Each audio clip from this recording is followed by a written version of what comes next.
Excuse me, ladies and gentlemen,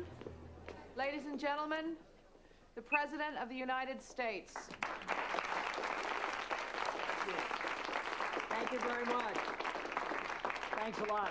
I wish I could spend more than a few minutes with you, but the polls don't close in the East for another hour, and there are plenty of election results still left to falsify. You know, with so many people participating in the political and social debate through call-in shows, it's a good idea to be reminded every once in a while.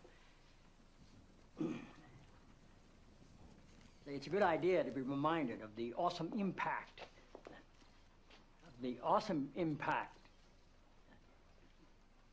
I'm sorry, you're Dr. Jenna Jacobs, right? Yes, sir. It's good to have you here. Thank you. The awesome impact of the airwaves and how that translates into the furthering of our national discussions, but obviously also how it can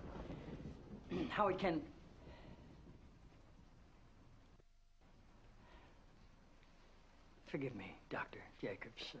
Are you an MD? A PhD. A PhD? Yes, sir. In psychology? No, sir. Theology? No. Social work? I have a PhD in English literature. I'm asking because on your show, people call in for advice, and you go by the name Dr. Jacobs on your show, and I didn't know if maybe your listeners were confused by that and assumed you had advanced training in psychology, theology, or healthcare. I don't believe they are confused, no, sir. Good. I like your show. I like how you call homosexuality an abomination. I don't say homosexuality is an abomination, Mr. President. The Bible does. Yes, it does. Leviticus. 18:22. Chapter and verse. I wanted to ask you a couple of questions while I had you here. I'm interested in selling my youngest daughter into slavery, as sanctioned in Exodus 21:7. She's a Georgetown sophomore, speaks fluent Italian, always cleared the table when it was her turn. What would a good price for her be? While thinking about that, can I ask another? My chief of staff, Leo McGarry, insists on working on the Sabbath.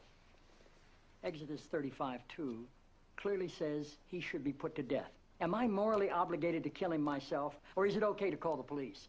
Here's one that's really important, because we've got a lot of sports fans in this town. Touching the skin of a dead pig makes one unclean, Leviticus 11:7. If they promise to wear gloves, can the Washington Redskins still play football? Can Notre Dame? Can West Point? Does the whole town really have to be together to stone my brother John for planting different crops side by side? Can I burn my mother in a small family gathering for wearing garments made from two different threads? Think about those questions, would you? One last thing. While you may be mistaking this for your monthly meeting of the ignorant tight-ass club, in this building when the president stands, nobody sits.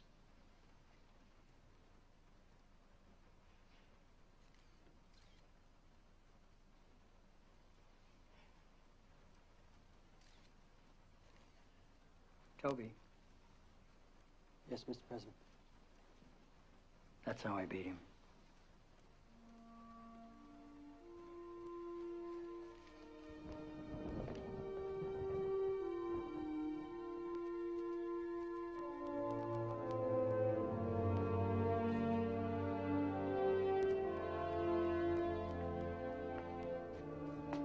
I'm just gonna take that crap off.